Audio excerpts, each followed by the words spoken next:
Dr. Ryan Stone floated in the silent emptiness of space, her gloved hands gripping the controls of the shuttle as she tried to stabilize her position. The Earth hung below her, vast and blue, spinning slowly under the black expanse of the cosmos. She had trained for countless hours on the ground, running simulations and preparing for every possible emergency, yet nothing had truly prepared her for the dizzying reality of orbit. Each movement was magnified, every gesture sent her drifting further into the void. Beside her, veteran astronaut Matt Kowalski moved with the ease of someone born to space. His movements were calm, deliberate, almost casual. He floated effortlessly toward the Hubble Space Telescope, cracking a joke about the beauty of Earth from above. Dr. Stone allowed herself a brief smile, despite the nerves twisting in her stomach. This was supposed to be a routine mission, a simple repair to the telescope before returning home. She should have felt excitement, but the awe of space was tempered by its indifferent vastness. Suddenly, a distant warning blared over the comm system. A debris field, remnants of a destroyed satellite, was hurtling toward them at impossible speed. In an instant, the serene quiet of space turned into chaos. The metallic rain struck with ferocious force, tearing through the shuttle and sending fragments spinning in all directions. Dr. Stone felt herself ripped from her tether, her body thrown violently across the black void. She grasped desperately for anything to hold on to, but momentum had other plans.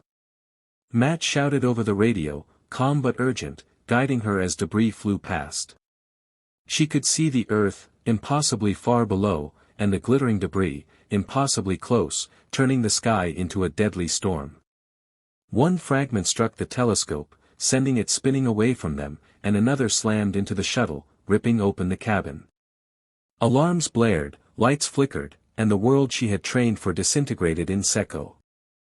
Dr. Stone drifted in the black expanse, every movement deliberate, every breath measured.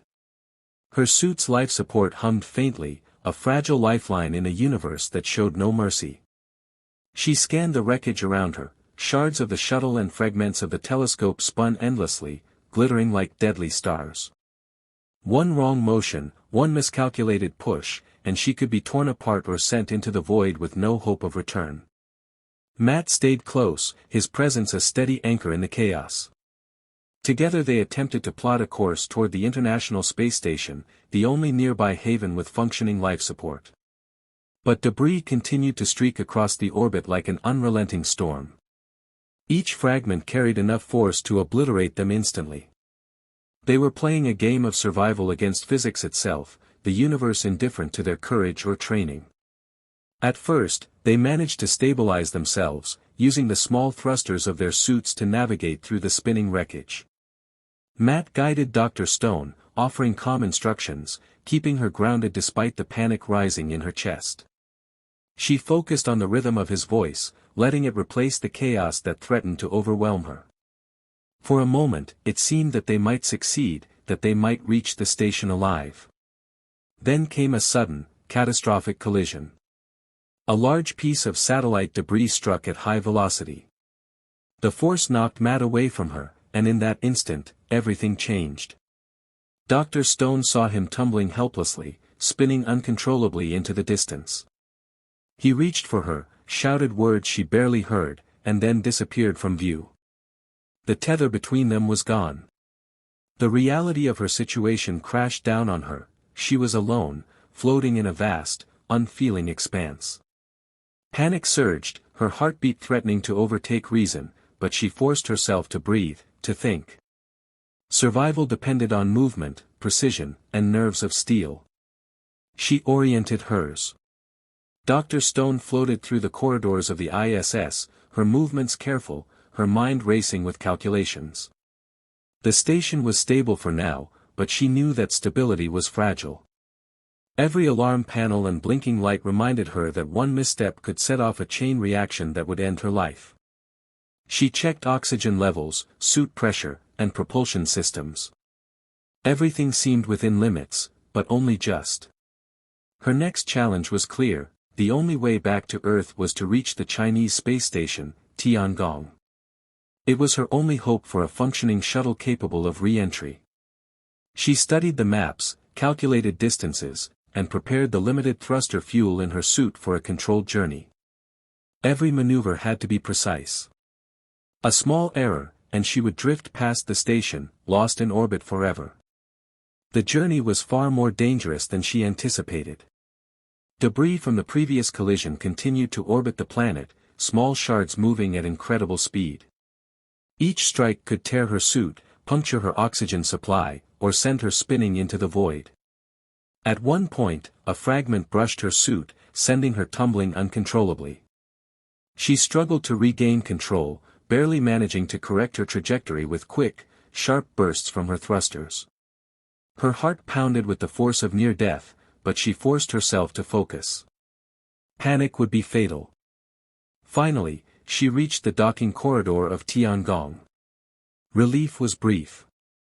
The station had sustained damage from the debris storm as well. Airlock systems were partially compromised, and the shuttle she had hoped to use for re-entry was far from ready.